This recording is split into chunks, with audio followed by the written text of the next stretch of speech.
Regard to the topic of advice and tips on how to get into this field, I would recommend to the entry-level individual trying to get into the field, especially in the private sector. Number one, you want to identify firms in your area that provide this service. You want to try and get into their focus and field of attention. You want to let them know who you are.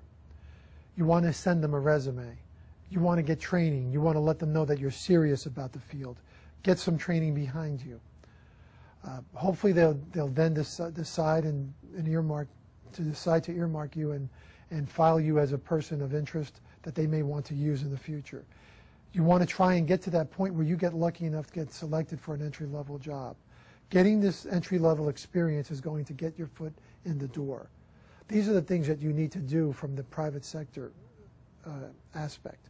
If you get into law enforcement, most law enforcement jobs do not do executive protection work as a standard. Some of them do. A lot of them do. Let me correct that. A lot of them do from a small perspective. Police departments will have security details on the mayor. State police agencies will have security details on governors. The one large agency that does provide executive protection, well, there's two of them actually, the Secret Service and the State Department, their Department of Diplomatic Security.